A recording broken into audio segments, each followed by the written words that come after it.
el libro de Filipenses.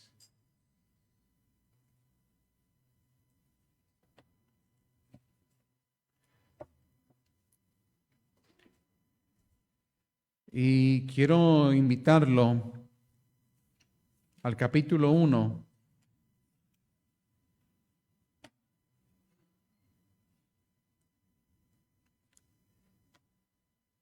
Allí vamos a a leer un par de versículos y tomar la idea central del mensaje en esta tarde o tarde-noche, hermanos.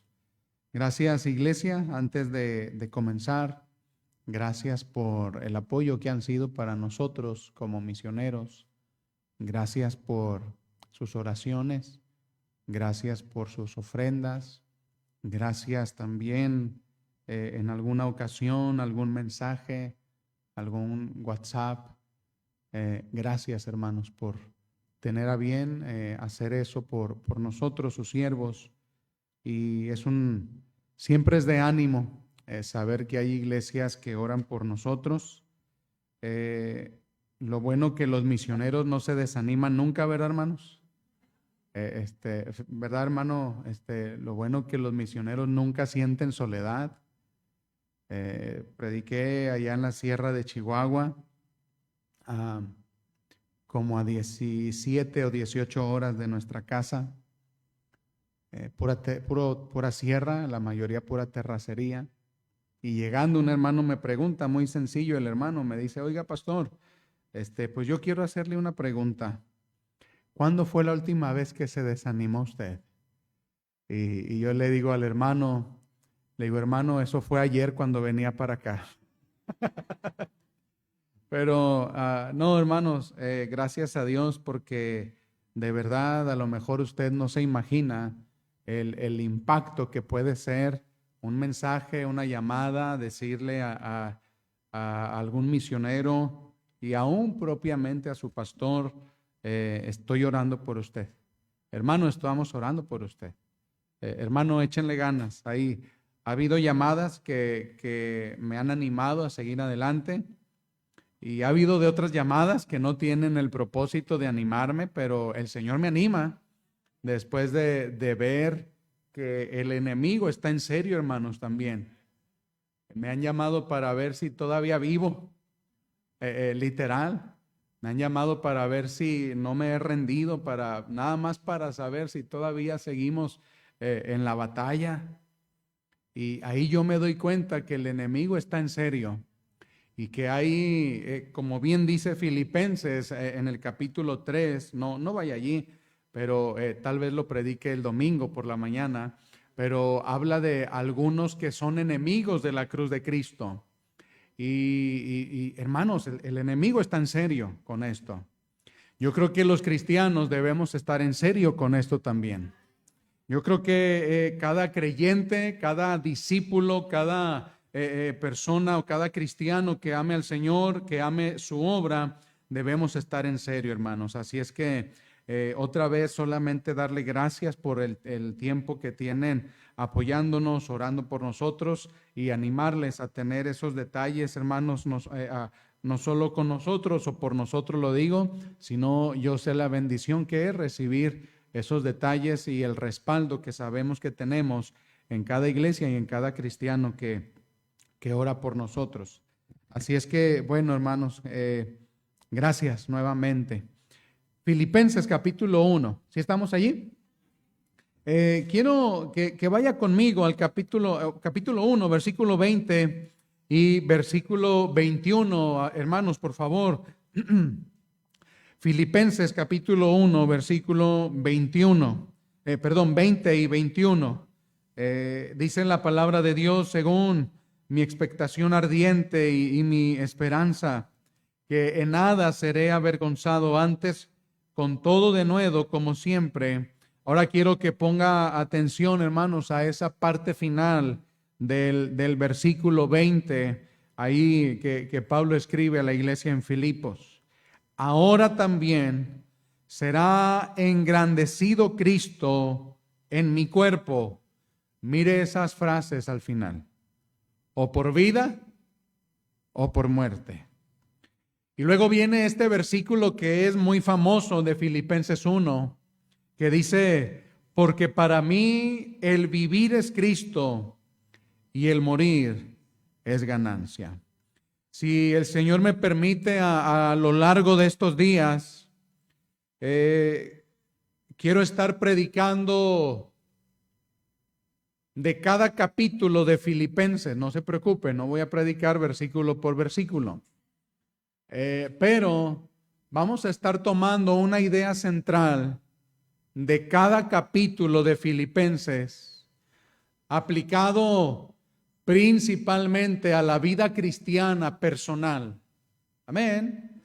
Y aplicado también a la obra misionera que como cristianos y que como iglesia debemos hacer, hermanos. Entonces, otra vez, ¿verdad? Gracias a Dios por su palabra, gracias a Dios porque la tenemos en nuestro idioma y gracias a Dios porque tenemos una iglesia donde se predica sana doctrina, sana enseñanza, amén, hermanos. Gracias a Dios porque, hermanos, estas puertas se pueden abrir abiertamente y cada cristiano, hijo suyo, puede venir a ser alimentado por la palabra de Dios. No falte, no pierda la bendición, hermano. No deje que nada le robe la bendición.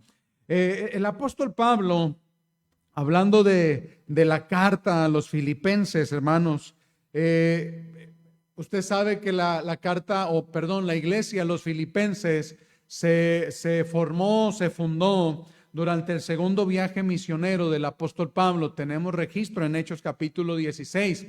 Cuando Pablo, guiado por el Espíritu Santo, después de la visión del varón macedonio, ellos, dice el escritor de los Hechos, enseguida procuramos partir para Macedonia, dando por cierto que Dios nos llamaba para que predicásemos el Evangelio. Y efectivamente lo hicieron. Allá en Hechos 16:8 en adelante vemos cómo la iglesia de Filipos tiene su origen, hermanos. Y vemos que Dios obró grandemente en la iglesia de Filipos. En la ciudad de Filipos, ¿verdad? Todavía no había iglesia. De hecho, en Hechos 16, en Filipos, es lo que vendría a ser, hermanos, es el comienzo de la evangelización a lo que en entonces era el continente europeo, ¿verdad? Por parte del apóstol Pablo. Entonces, vemos cómo comienza la iglesia en Filipos. Hay ahí una mujer, no se menciona a su esposo, pero se mencionan otros miembros de su familia, una mujer vendedora de púrpura. Usted sabe quién es, ¿verdad? Lidia. Tenemos también a una joven endemoniada, una joven poseída, que por el espíritu inmundo que estaba en ella, esta joven, hermanos, adivinaba y esta joven traía ganancias. Bueno, vemos también a un carcelero romano. Entonces, mire, ahora quiero animarle y solo entre paréntesis. Hermanos, en el mundo podemos seguir viendo estos tres tipos de personas que necesitan el evangelio. Personas como Lidia, exitosos. Personas como Lidia con buen trabajo, con buenos recursos. Inclusive hasta con cierta dosis de religiosidad, porque Lidia acostumbraba ir a la oración, pero ese día fue diferente para Lidia, porque dice el libro de Hechos 16 que el Señor le abrió el sentido a Lidia para que entendiese el evangelio. Hermanos, hay gente que aparentemente tienen todo lo que necesitan, pero necesitan a Cristo también. Vemos por otro lado a personas que están siendo controladas, no solo influenciadas, sino bajo el dominio de Satanás, en persecución, en adicciones, en pecados terriblemente vergonzosos y destructivos que necesitan el evangelio, hermanos. Vemos personas como el carcelero que hermanos, están por alguna circunstancia en su vida. Aquel hombre puso la daga sobre su pecho y estuvo a punto de quitarse la vida si alguien no lo detiene y le predica el evangelio. Me recuerdo una vez predicando en la Plaza de Armas allá en Torreón. Después de predicar con un micrófono y bocina y luego poder testificar personalmente, hubo un hombre ahí que recibió a Cristo y empezó a llorar y me dice: mire, hermano, yo iba pasando por aquí, usted no sabe a dónde yo iba. Y él mete su mano hacia atrás, hermanos, de su pantalón, y él tenía envuelto en su pantalón una pistola, envuelta en un papel periódico. Dijo: yo iba camino a mi casa a quitar la vida a mi mujer, a su amante, y después terminar con la mía. Pero iba pasando y oyó el evangelio. Y ese día ese hombre se fue con Cristo en su vida. Hermanos, en situaciones como estas, la iglesia en Filipos tiene su nacimiento. Qué bendición, hermanos, ¿verdad? La ciudad de Filipos estaba, dicen los que saben de esto, estaba aproximadamente a 1100 kilómetros de la ciudad de Roma. Esto es muy significativo. Aquí Pablo, más adelante, él usa una frase que los filipenses la entenderían muy bien, cuando él dice que somos ciudadanos, nuestra ciudadanía está en los cielos. Filipos era una colonia romana, hermanos. ¿Qué significa esto? No solamente era parte del imperio romano como muchas otras naciones o como muchas otras ciudades, sino que fue reconocido como colonia romana. Ahora déjeme decir primeramente el por qué. Cuando el imperio romano estaba conquistando a Macedonia, cuenta la historia que la sal se acabó. Ahora, la sal era aquello con lo que le pagaban a los soldados romanos en ese tiempo. Los soldados romanos consideraron retirarse sin terminar de conquistar Macedonia, donde estaba Filipos. Y Filipos, la ciudad, ellos estaban interesados en ser gobernados por el imperio romano, preferían ser gobernados por el imperio romano que por Macedonia. Y ellos juntaron literalmente, y en pocas palabras, ellos juntaron sal suficiente para seguir pagando a los ejércitos romanos para conquistar toda Macedonia. Ahora, hermanos, ellos pagaron por ser conquistados por el imperio romano. Por esta razón, Filipo recibió la calidad, ¿verdad? O recibió la posición como colonia romana. ¿Qué significa esto? Significa que eran considerados como ciudadanos romanos. Significa que tenían la protección del emperador y todos los privilegios que otorgaba la ley romana. Estaban libres de impuestos y, en otras palabras, eran romanos que vivían en Filipos. Eran tratados como romanos que vivían en Filipos. A esta iglesia Pablo escribe esta pequeña carta, cuyo tema central es el gozo, hermanos.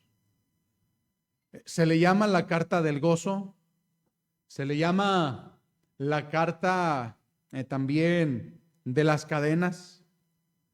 Y hay tres palabras claves en la carta de Filipenses.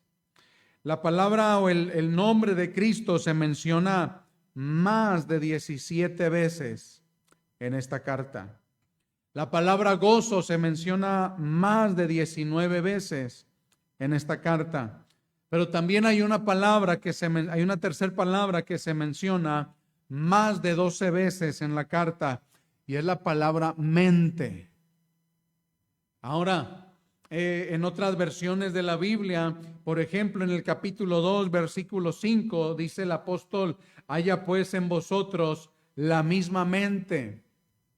Habla del mismo sentir. Y esto es muy, muy significativo, hermanos, porque entonces el apóstol Pablo está poniendo énfasis primeramente en la persona de Cristo, en la obra y en la persona de Cristo. Está poniendo énfasis en la virtud cristiana que sobrepasa las emociones. Hermanos, el gozo no es una emoción. ¿Está aquí? ¿Sí vinieron, hermanos? ¿Sí? Estoy en la introducción de la introducción. ¿Amén, hermanos? Sí, ok, ya ahorita empiezo la introducción del mensaje. Pero el gozo no es una emoción. No podemos, ahora, cuando llega a decir en el libro de Filipenses el mismo sentir, sintamos una misma cosa, en realidad está poniendo énfasis a tener una misma mente. En otras palabras, mis hermanos, está hablando de la importancia de la unidad y de la importancia de entender que el gozo, como muchas otras de las virtudes cristianas, no son emociones. El gozo, como muchas otras cosas de las otras virtudes de la vida cristiana, no dependen tampoco de las circunstancias. Son decisiones que radican en la mente. Amén, hermanos.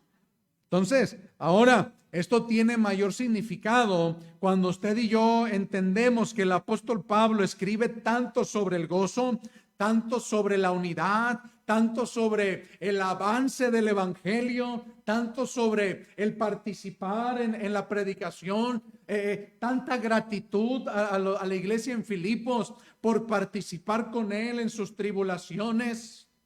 Esto tiene mayor significado para nosotros cuando entendemos desde dónde Pablo lo estaba predicando. Amén, hermanos. Desde la playa en una hamaca con un coco en la mano, ¿verdad, hermanos? Bueno, así quisiera yo estar predicando. Pero Pablo no estaba predicando desde la comodidad. Él era un prisionero en una casa alquilada, hermanos, encadenado a un soldado romano que cambiaba cada 6 horas durante las 24 horas del día. Y él está diciendo, hermanos, sí se puede. Wow. Y la mayoría de cristianos acá afuera buscando la razón para decir que no se puede. Ahora, quiero hablarles sobre el versículo 20 y 21. Y quiero compartir con usted. Encontramos aquí en primer lugar en el capítulo 1. Encontramos un propósito en la vida. Si yo le preguntara a usted en esta tarde, amados hermanos, ¿cuál es su propósito en la vida? ¿Cuál es? Jóvenes, señoritas, hermanos adultos, hermanos mayores, ¿cuál es su propósito en la vida? Para muchos el propósito puede ser... Ahora, necesitamos entender algo. No estoy hablando de que tengamos necesariamente malos propósitos en la vida. El casarme, por ejemplo. Bueno, si hay solteros aquí, ¿verdad, hermanos? Sí. Levanten la mano los solteros.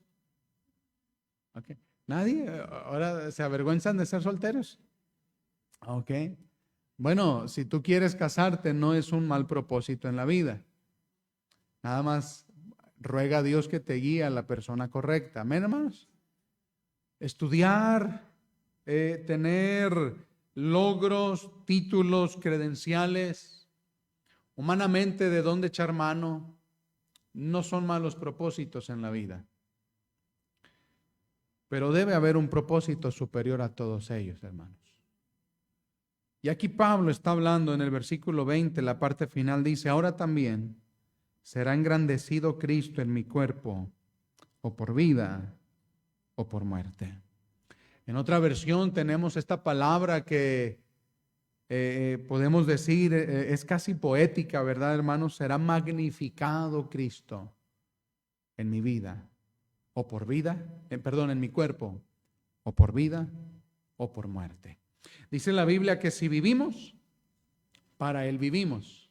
Y si morimos, para Él morimos. Amén, hermanos. Sea que vivamos o que moramos, somos de Él, del Señor somos. Pablo está diciendo, yo tengo un propósito en mi vida. Yo tengo un deseo que consume, que arde en mi corazón. Yo tengo un pensamiento inseparable a todo lo que hago y a todo lo que vivo. Tengo una razón, hermanos, una sola razón para seguir respirando sobre la tierra. Y es que en mi cuerpo, miren, no nada más con mis buenas intenciones, hermanos. Amén. No nada más con mis suspiros, con mi vida, con mi cuerpo. Ahora, gracias a Dios, hermanos, ¿verdad? He bajado algunos kilos, ¿verdad? Poquitos kilos he bajado. No estoy enfermo, hermanos, gracias a Dios. Aprendí a cuidarme un poquito nada más, porque comprendí que lo que yo tengo para disfrutar a mi familia es mi cuerpo. Comprendí que lo que yo tengo para servir a Dios, ¿qué cree que es? ¿Qué cree que es, hermanos? Mi cuerpo. Lo que tengo para servir al Señor es esto. Y Pablo decía, yo quiero que con mi vida, en mi cuerpo, engrandecer, magnificar, que Cristo sea glorificado en mí. Pero hermanos, el propósito de Pablo mire, aquí hay palabras que hacen que a los cristianos se les ponga la piel chinita, hermanos, sí, así que siéntese bien. La palabra compromiso. Amén, hermanos. ¿Sí? Y ya aquí ya no se oyeron tantos amenes, nada más. La palabra sacrificio. Ok, bueno, esos amenes sí, son de bendición para mí, hermanos. Pero qué tremendo el nivel de compromiso y el nivel de sacrificio al que Pablo estaba dispuesto. Él decía, yo quiero glorificar a Cristo en mi cuerpo, o por vida o por muerte. Sea que viva o sea que muera. Y luego tenemos este versículo, porque para mí el vivir es Cristo y el morir es ganancia. Mire, hermanos, quiero poner esta idea en su mente, por favor. Estamos animando a cristianos que vivan para Cristo. Amén, hermanos. Estamos animando a cristianos que aún como Pablo pudo decir, que mueran para Cristo. Ok, gracias por ese amén. Ni obligatorio, hermanos, ¿verdad? ¿Sí? Pero ¿cómo podemos convencer a cristianos a dar su vida por Cristo, a morir por Cristo, si ni siquiera tenemos cristianos que viven por Cristo? Pablo no dijo como Pedro aquel día cuando Cristo estaba anunciando que iba a ser arrestado y crucificado. ¿Se acuerdan? ¿Qué dijo Pedro, hermano? Señor, si me fuera necesario, yo daría mi vida por ti. Yo moriría por ti. Pero el compromiso de Pedro en aquella ocasión no llegó, hermanos. Hay cristianos que dicen que serían capaces de morir por Cristo. Pero hermanos, Pablo no empieza ahí. Pablo empieza como, hermanos, para mí el vivir es Cristo. No podemos hacer ni que vivan para Cristo, menos que den su vida por Cristo. Hay un propósito, hermanos. Hay un propósito en la vida y si tú en tu trabajo, en tu familia, en tu estudio, en tu casa, como padre, como madre de familia, como hijo a lo mejor, como cristiano en tu hogar, a lo mejor no hay tantos cristianos o más cristianos en tu familia. Déjame decirte algo. Este debe ser nuestro principal propósito en la vida. Para mí el vivir es Cristo. Hermanos, de eso se trata la obra misionera. Ahora, quiero compartir con usted y voy a hacerlo rápidamente, hermanos, ¿sí? Quiero compartir con usted 4 maneras en las que Pablo mostró verdaderamente que para él el vivir era Cristo. y el morir era ganancia. Vamos a ir, aunque rápido, pero vamos a ir de una manera muy clara en el capítulo 1 solamente. Vaya por favor conmigo al versículo 5, hermanos. Versículo 5. Pablo está saludando a la iglesia, y en el versículo 4 dice a los filipenses, desde el versículo 3, da acción de gracias por ellos. Dice, doy gracias a mi Dios en toda memoria de vosotros, siempre en todas mis oraciones, haciendo oración por todos vosotros con gozo. Versículo 5, ¿está ahí, hermanos? Por vuestra, mire, lea la frase que viene después, comunión en el evangelio. Ahora, quiero que note lo siguiente, la centralidad, si me muevo no hay problema, pastor. ¿Sí? Se pierde el audio, ¿verdad? Bueno, hermano, disculpen. Aparte me duele acá, me dio un centonazo hoy y no sé. Mire la centralidad del evangelio en la vida del apóstol Pablo, hermanos. Le voy a dar los 4 puntos por si se duerme en la predicación, ya se duerme a gusto, ¿sí? Primero, dice Pablo en el versículo 5, por la comunión del evangelio, ya lo leímos. Versículo 7 dice, como es justo que yo piense esto de vosotros por cuantos tengo en mi corazón, puesto que así en mis prisiones como en la defensa y confirmación del evangelio. Primer punto, en la comunión o por la comunión del evangelio. Pablo vivía por la comunión del evangelio, ahorita vamos a decir que era eso. En segundo lugar, Pablo vivía por la defensa del evangelio, ahorita vamos a decir un poquito más de eso. Versículo 12, mas quiero, hermanos, que sepáis que las cosas que me han sucedido han contribuido más bien al provecho del evangelio. Pablo vivía, hermanos, para el progreso, para el beneficio, para el provecho del evangelio. ¿Se acuerda del primer punto? ¿Sí? ¿Para qué vivía Pablo, hermanos? Por la comunión del evangelio. Número 2, por la defensa del evangelio. Número 3, para el progreso del evangelio. Número 4, en el versículo 27, Pablo dice, solamente que vuestro comportamiento sea cual conviene al evangelio de Cristo. En otras palabras, se expresa esta frase diciendo que os comportéis como es digno del evangelio. Pablo vivía por la dignidad del evangelio. Ahora, note usted, en el capítulo 1 se menciona 18 veces el nombre de Cristo, hermanos, en el capítulo 1 nada más. Se menciona 6 veces la palabra evangelio en el capítulo 1 nada más. Entonces, para cuando Pablo dice, para mí el vivir es Cristo y el morir es ganancia, Pablo estaba en serio con esto, hermanos. Mientras él respirara sobre esta tierra, él iba a vivir por la comunión del evangelio, por la defensa del evangelio, por el progreso del evangelio y por la dignidad del evangelio.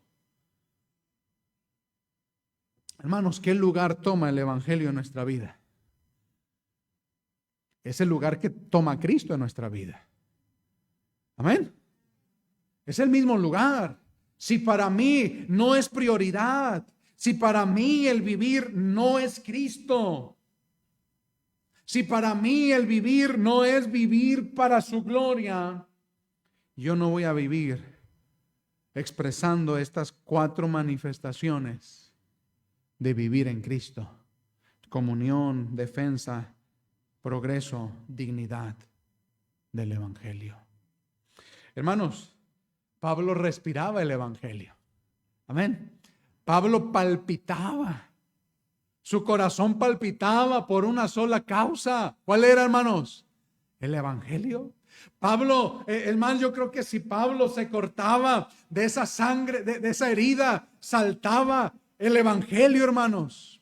Que si a Pablo sufría y era azotado y era abofeteado, Pablo de su vida salía anhelos de que el evangelio llegara más allá.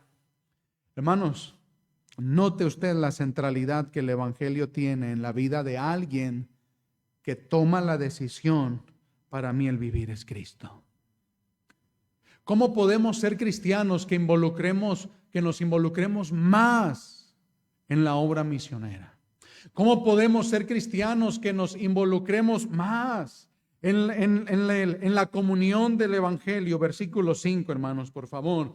Esta es una palabra que se menciona varias veces aquí en el libro de Filipenses. El apóstol Pablo escribe a esta iglesia la palabra comunión. ¿Qué significa, hermanos? Comunión. Bueno, de la palabra koinonía significa tener en común, tener compañerismo con alguien. Sentir, mire, tener pertenencia mutua. Esto es importante, hermanos, expresarlo en la iglesia y entre cristianos. Sentir o tener pertenencia mutua. ¿Sí sabe qué es pertenencia mutua, verdad, hermanos? ¿Qué es pertenencia? Algo que decimos es mío. ¿Cómo hay comunión entre nosotros? Porque sentimos que somos, hermanos, debemos cambiar la palabra yo por la palabra nosotros. Amén.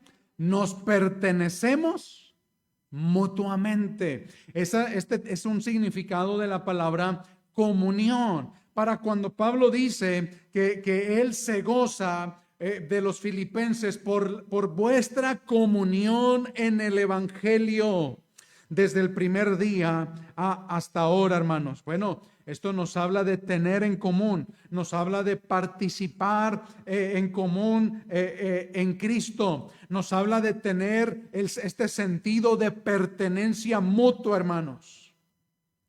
También participar, o también es un sinónimo de la palabra comunión, participación.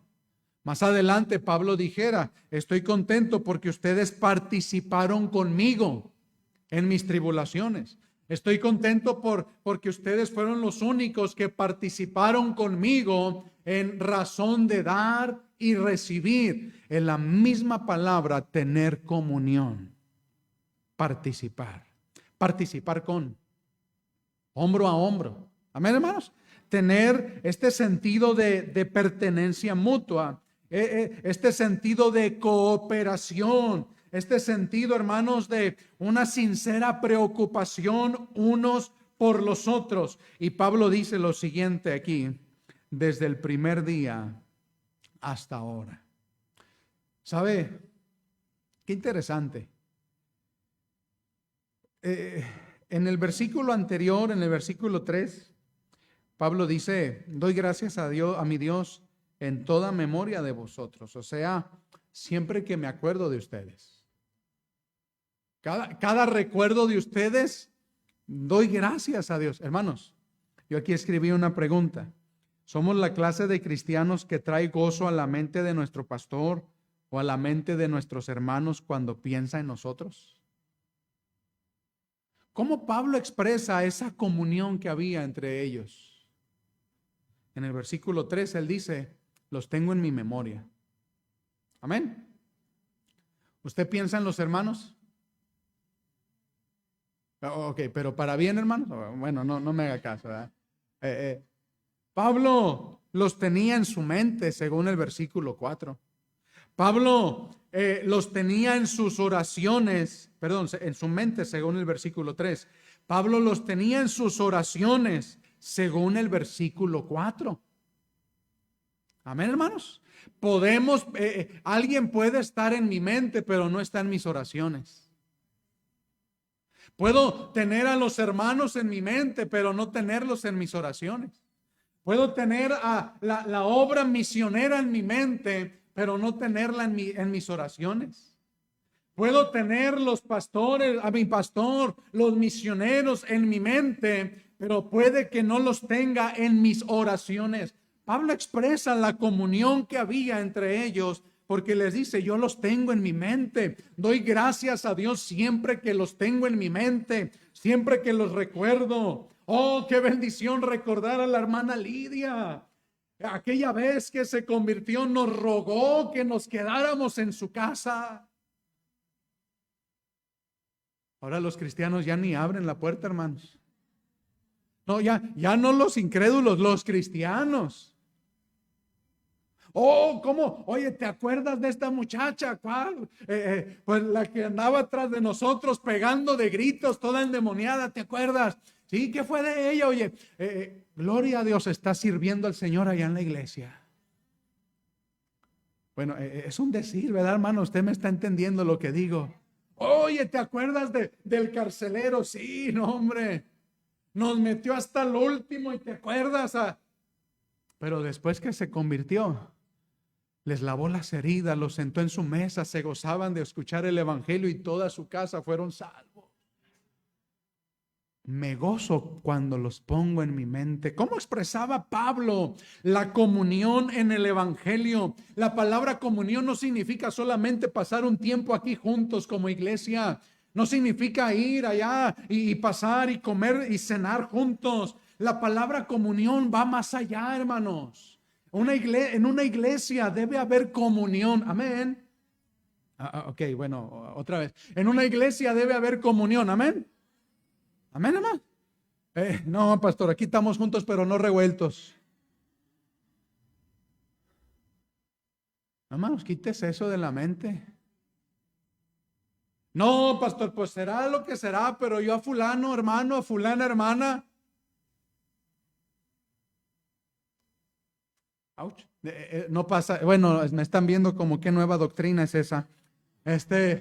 Hermanos, ¿qué es comunión? Pablo nos dice tres cosas, los tengo en mi mente. ¿Cuántas memorias tenemos de lo que hemos hecho como iglesia, hermanos? Amén. Buenas memorias, porque de lo triste ya no nos queremos acordar. Pablo, los tengo en mi mente. Segundo, los tengo en mis. ¿Qué es comunión en el evangelio? Tener en mi mente la causa de Cristo, tener en mi mente a mis hermanos, tener en mi mente a mi pastor, tener en mi mente la obra misionera. Pero ¿qué más es comunión? Tenerlos en mis oraciones. Orar unos por otros. Hermanos, hay estadísticas, no quiero mentir porque no las traje, pero son increíblemente altas de cristianos que dicen, vamos a orar por usted, vamos a orar, hermano, voy a orar por usted y no oras por él.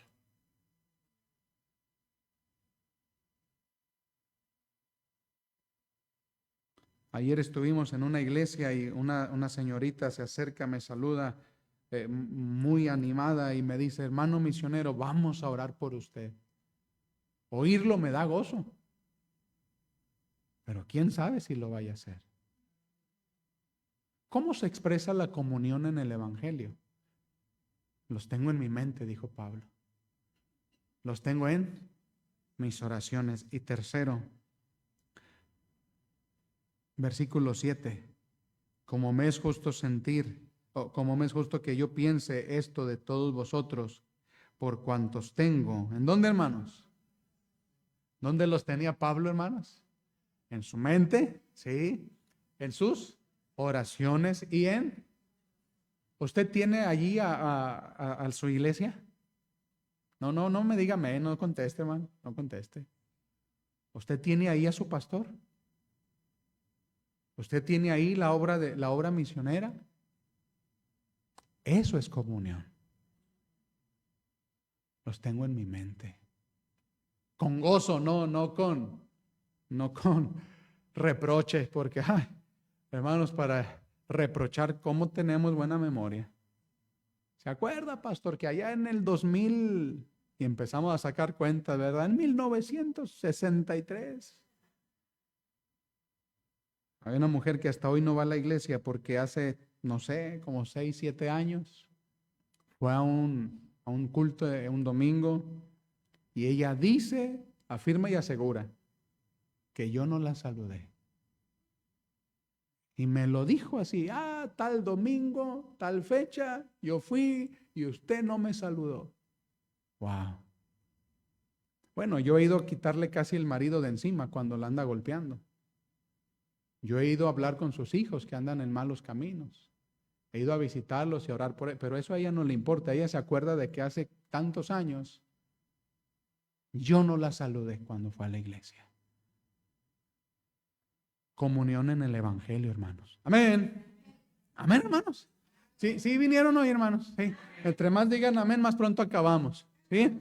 Y por cada uno que se duerma, 15 minutos más de predicación. Así es que póngase listo, ¿sí? Ok, entonces, Pablo, ¿cómo mostraba Pablo que para él el vivir era Cristo, hermanos? Respiraba para el evangelio, palpitaba su corazón por la comunión del evangelio. Ahora, ¿qué es lo que se opone a la comunión? Los roces, los problemas, la división. Aquí se mencionan 4 enemigos, sí, pero no en el capítulo 1, más adelante. Pero se mencionan 4 enemigos de la unidad de una iglesia. 4 enemigos que va a hacer que una iglesia se estanque, que una iglesia hermanos, se divida, que una iglesia deje de crecer, que una iglesia deje de avanzar. Pablo dice, contienda y vanagloria. Nada hagáis por contienda y vanagloria.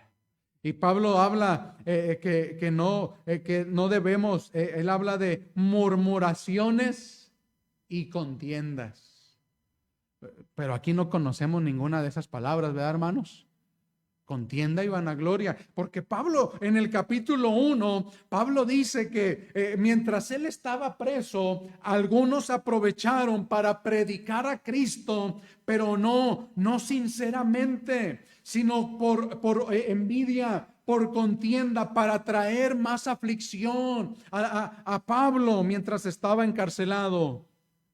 Y Pablo le dice a los cristianos, no hagan nada por contienda y vanagloria. Hermanos, son 4 enemigos de la unidad, de la comunión en la iglesia.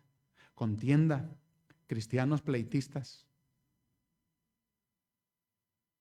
No, pastor, es que no hay que ser dejado. ¿Sí? ¿Sí, no? Yo sé que aquí no, eso nomás allá ¿dónde vive usted, hermano? Allá, ¿verdad? En Oaxaca nomás. Son de sangre caliente, machete en mano, hermanos. ¿Ah? Aquí no. Vanagloria. Hermanos, el púlpito no es un lugar donde exhibirnos. La iglesia no es una pasarela. El evangelismo no es la alfombra roja. Es un lugar donde decimos, como Pablo dijo allá en Timoteo, habiendo yo sido antes un blasfemo, perseguidor, injuriador, fui recibido a misericordia. Y su gracia fue abundante en mí. Nada más. Murmuraciones. ¿Sabe qué significa murmuraciones, hermanos? No, ¿verdad? No saben. Viene literalmente de la palabra zumbido. Lo que hacen las abejas al volar. ¿Sí? De ahí viene la palabra murmurar. Cuando se juntan alguien con alguien y empiezan a... Amén. Y traen tropiezo, división a la iglesia. Pablo no vivía para eso. Pablo vivía por la comunión. Y era algo más que saludarte en la iglesia y en toda la semana ya hacer que estás muerto. Hermanos, los tengo en mi mente, me acuerdo de ustedes siempre. Los tengo en mis oraciones, oro por ustedes siempre. Y no nomás allí, los llevo en el corazón. Wow. Pablo vivía, estoy terminando la introducción, hermanos, ¿sí? Tal vez los otros 2 los dejamos para mañana. Déjeme dar el segundo punto. Pablo vivía por la defensa del evangelio. ¿Qué? ¿Cómo defendemos? Ay, hermanos, me brinqué. ¿Me dejan regresarme? ¿Sí?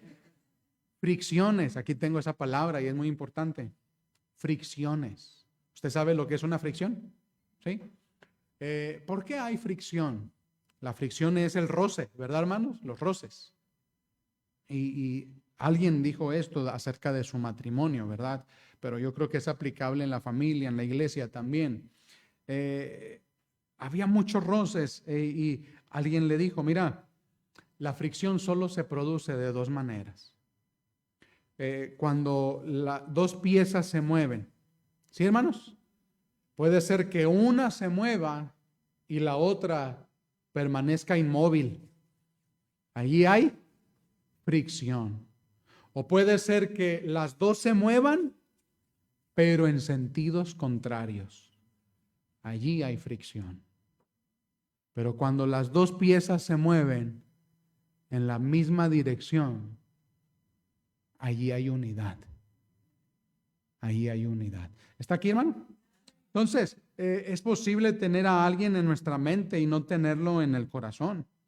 Debemos dejar de vivir en el yo y aprender a vivir en el nosotros. Una manera en la que Pablo expresaba que para él vivir es Cristo es porque él vivía para la comunión o por la comunión del evangelio, hermanos. En segundo lugar, Pablo vivía por la defensa del evangelio. La palabra defensa, apología, también dice el versículo 7, ahí al final, confirmación. Estas dos palabras son términos legales que se refieren a defender el evangelio hasta las últimas consecuencias, hermanos.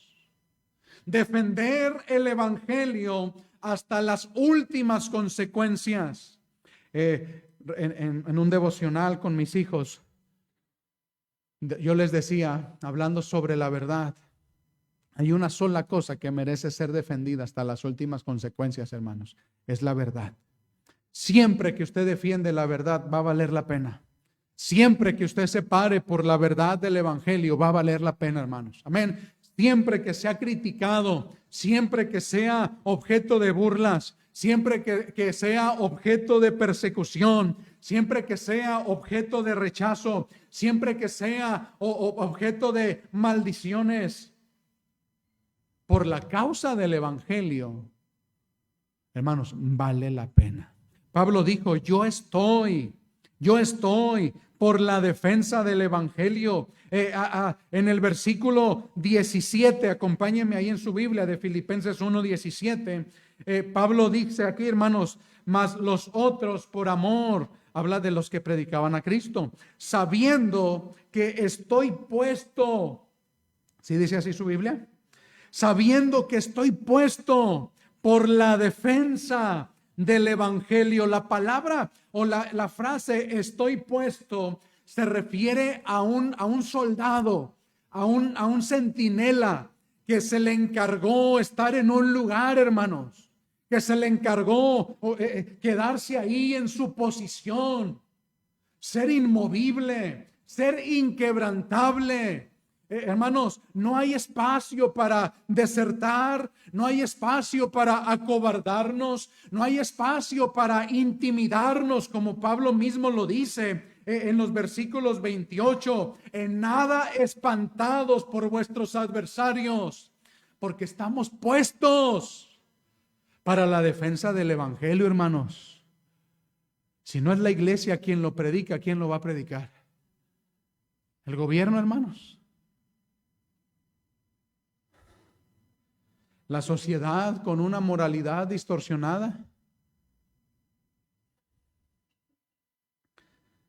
Estoy puesto por la defensa del evangelio. Cada cristiano es un soldado en un lugar, en una posición estratégica para la defensa del evangelio. Amén, hermanos.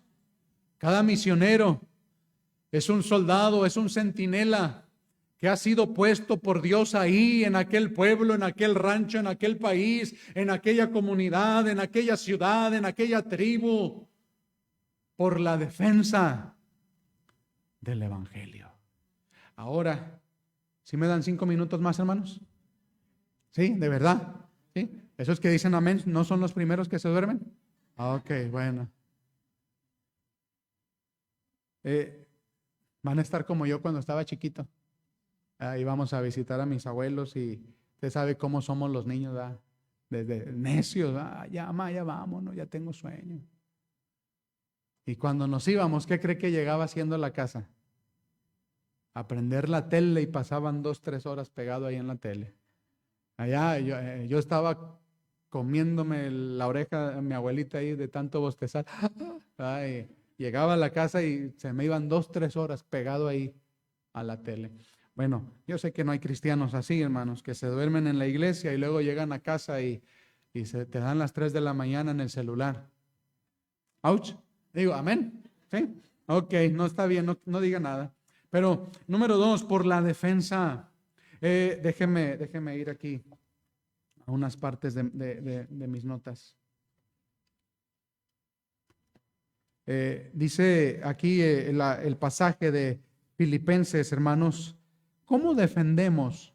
Ya vimos que Pablo vivía por la comunión y lo expresaba de estas 3 maneras por lo menos. Hay mucho más ahí. Ahora, Pablo vivía por la defensa del evangelio y hay mucho aquí en los versículos 7 en adelante. Pablo empieza a decir en el versículo 8, porque testigo me es Dios de cómo os deseo vehementemente a todos vosotros en las entrañas de Jesucristo, o con el entrañable amor de Cristo. Y esto oro, que vuestro amor abunde aún más y más en conocimiento y en todo juicio, para que aprobéis lo mejor, a fin de que seáis sinceros y sin ofensa hasta el día de Cristo, llenos de frutos de justicia que son por Jesucristo para gloria y loor de Dios. ¿Cómo se defiende el evangelio, hermanos? Un cristiano, ¿cómo defiende el evangelio? Algunos cristianos estamos como Pedro, nos dicen los mochaorejas, ¿verdad, hermanos? Porque tratamos pensamos que defender el evangelio es agarrar a bibliazos a la gente. No. Pedro quiso defender a Cristo, pero sacó espada. Y en vez de defender a Cristo, causó heridas. ¿Sí, ya agarró el hilo, hermanos? Hay cristianos que defendiendo el evangelio caemos en malas actitudes. Y en vez de atraer la gente a los pies de Cristo, cerramos puertas y causamos heridas. Hay cristianos que se enojan, estos cabezones y religiosos, no, pastor, aquel no quiere nada con Dios, yo ya le he hablado, es un necio, te vas a ir al infierno. Y pensamos que eso, no, hombre, estamos dando la vida por el evangelio. Pablo habla aquí de cómo se defiende el evangelio, hermanos. No tiene que ver con sacar espada. Tiene que ver con madurez cristiana. La mejor defensa del evangelio es una vida que proyecta madurez cristiana. Amén. No, pastor, le gané, me topé a unos testigos sin Jehová y no, hombre, los dejé bien callados, pastor. Puedes ganar un argumento, pero puedes perder un alma. ¿Qué oraba Pablo? Que su amor abunde. Hermanos, otra vez, el Señor está hablando algo porque habla de unidad y de comunión. Y luego ahora dice que su amor abunde. ¿Por qué cree, hermanos? Porque el lugar que más debe irradiar amor debiera ser la iglesia. Amén. Pastor. No, hombre, si aquí puras. Bueno, aquí no, allá en el mezquital. Yo tenía a alguien en la iglesia, hermanos, que de verdad yo llegaba a saludarla y esa persona me torcía la boca. Sí. Desgraciadamente ya no está. Y de verdad digo, desgraciadamente, yo no quería que se fuera. Pero ella no pudo cambiar su actitud, nunca. Y no era yo el único al que le torcía la boca. Ella estaba enojada con todo el mundo. Con todo el mundo. ¿Cómo se defiende el evangelio? Que tu amor abunde más. ¿Sabes cómo va a ser una muy buena defensa del evangelio en tu vida? Ama a la gente como Dios la ama. Pablo no, mire, Cristo no era el medio por el que Pablo amaba a los filipenses. No, sino que Pablo era el medio por el que Cristo mostraba su amor a los filipenses. ¿Sí me expliqué, hermanos? O sea, el amor que Pablo les tenía no era el amor de Pablo por medio de Cristo para los filipenses, no. Era el amor de Cristo por medio de Pablo para los filipenses. Ama a la gente como Cristo la ama. Eso te va a abrir muchas puertas y va a defender más el evangelio que ninguna otra cosa, que ninguna otra discusión, que ningún otro argumento. Muéstrales amor. Amor. Pablo habla que aumente su conocimiento. Esto es muy significativo, hermanos. Habla del conocimiento exacto, habla de profundizar más. En Colosenses capítulo 3, la Biblia dice que la palabra de Cristo more en abundancia en vosotros. Hermanos, cristianos que crezcan en amor, cristianos que crezcan en conocimiento de la palabra de Dios. Amén, hermanos.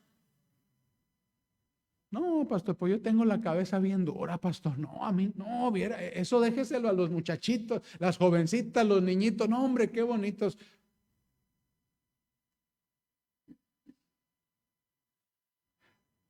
Crezca en conocimiento. Bueno, parece que eso ya aquí no se necesita, hermano. Vamos a cambiar de tema, porque ya hay cristianos que todo lo saben. Ya, de eso están llenas las iglesias. Sí, ya, el pastor te da un consejo. Sí, ya sé, pastor. Bueno, todo lo sabes, pero nada haces. Todo lo sabes, pero no haces nada. Todo, aquí no, en el mezquital, todo criticas, pero no solucionas nada. Todo juzgas, pero no te involucras. Por eso Pablo dice, primero crece en amor, que tu amor abunde. Segundo, crece en conocimiento. Y luego dice la escritura, crece en todo juicio. Nos habla de la capacidad de aplicar ese conocimiento, hermanos.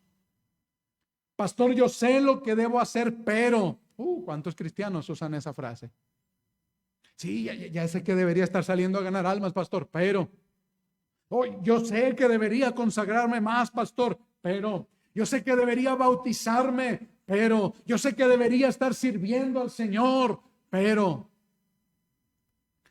Todo juicio significa a poner en práctica el conocimiento que estás adquiriendo. Alguien dijo lo siguiente: tú y yo verdaderamente creemos la parte de la Biblia que obedecemos. Somos bíblicos. Amén, hermanos. ¿De verdad somos bíblicos? Porque la manera de respaldar que yo creo, lo que digo que creo, es cuando lo obedezco. Crece en amor, crece en conocimiento, crece en todo juicio, sea en práctica. Versículo 10 de Filipenses 1, para que aprobéis lo mejor. ¿Nos habla de qué, hermanos? Empieza con la D, de discernimiento, ¿sí? Para que aprobéis lo mejor, no lo bueno. El cristiano no debe vivir en la orilla de entre lo incorrecto y lo correcto. No, hermanos. ¿Hasta dónde es permitido vestirme? ¿Hasta dónde es permitido? ¿Qué lenguaje es permitido usar como cristiano? ¿Qué cosas son permitidas exponer frente a mis ojos como cristiano? Y parece que el cristiano vive al límite apenas entre lo bueno y lo malo. Pablo no dice eso. Pablo dice, aprobéis lo mejor, lo que sobrepasa, lo que excede, lo superior en calidad moral. Discernimiento, hermanos. Sinceros y sin ofensa. Nos habla de ser zarandeados para ser limpios. Nos habla de algo que es puesto bajo la luz para examinarlo a detalle. El cristiano no debe tener miedo a ser examinado en su vida pública o su vida interior. porque somos sinceros y sin mancha. Le dije a un joven una vez: joven, ¿me permitirías revisar tu celular para ver qué tienes ahí? Y lo agarra, hermano, y se lo pone así. Casi le da un infarto. Y yo le dije: con eso basta. Ya no tengo que revisarlo para saber lo que tienes ahí. Sinceros e irreprensibles. Alguien dijo que reputación es lo que la gente piensa de mí, pero integridad es lo que yo verdaderamente soy cuando estoy a solas. Algunos estamos más preocupados, como Saúl, cuando fue un rey rechazado por su desobediencia y vino el profeta. ¿Se acuerda usted qué dijo Saúl? Hónrame aunque sea delante del pueblo. Estaba más interesado en guardar las apariencias como rey que en tener la presencia de Dios en su vida. Sinceros e irreprensibles, que te pongan bajo la luz y no haya nada que ocultar.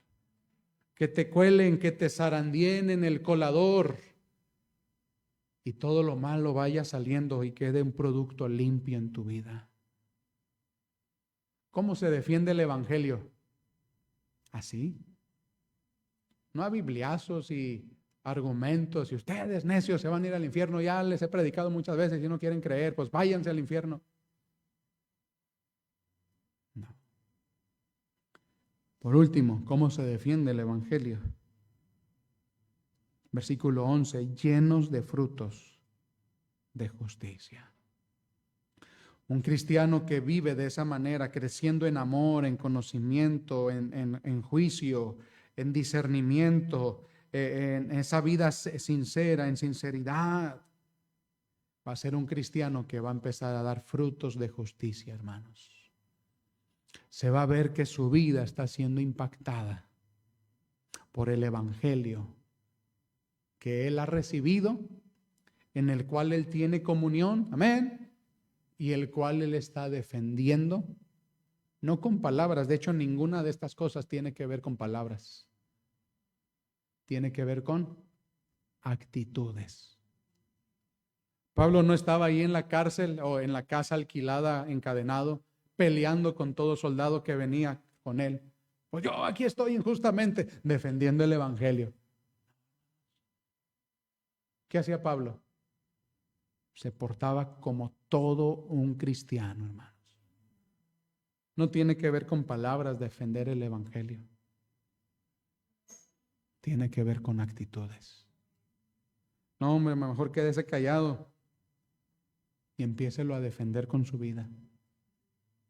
Empiécelo a defender con su amor, con su conocimiento, con su juicio, con su discernimiento y con una vida llena de frutos de justicia.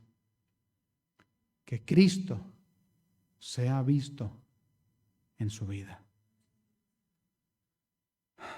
Porque para mí, ya voy a acabar, ¿sí? Ya voy a acabar. ¿Sí? Porque para mí, ¿puede decirlo, hermano? ¿Sí? A ver, despiértese pues. Porque para mí, el vivir es Cristo. Bien desganados, hermanos. ¿Y el dormir es ganancia, dijeron algunos? No, hombre, sinvergüenzas. No. Porque para mí, el vivir. No pretendamos estar listos para morir por Cristo si no estamos viviendo por Él. Pablo no dijo: ay, Señor, yo por ti sí daría mi vida, Señor. No, mejor vive para Él. Vive. Fue lo primero que Pablo dijo: vivir es Cristo. Es más, es que yo quisiera seguir predicando, hermano. Dios sabe, perdí la cuenta de cuántas veces leí Filipenses, nada más en estos 2 últimos meses. Perdí la cuenta de todo lo que el Señor me habló a mí. Hermanos, Para mí el vivir es Cristo. ¿De verdad? ¿Cómo lo expresaba Pablo? Él vivía por la comunión. ¿Se acuerdan de los 4 puntos? Del Evangelio. Segundo, por la defensa. Y ahí le paramos, ¿verdad, hermanos? Porque si no va a ser velada de predicación. Le invito el día de mañana. No falte. Hoy hablamos de el propósito de la vida. Para mí el vivir es Cristo. Ay, hermanos, si esa fuera la realidad en nuestras vidas, la obra misionera no sufriría necesidad económica, no sufriría necesidad de obreros. El miércoles estuve en una iglesia que tienen una misión y el pastor dice, hermanos, ocupamos obreros. Si para mí el vivir es Cristo, no habría necesidad de obreros. Estarían levantando la mano. Es más, ¿alguien ya leyó Filipenses? ¿Sí? Ahí se mencionan por lo menos 2 por nombre. Y uno de ellos era originario de allá de Filipos. Epafrodito,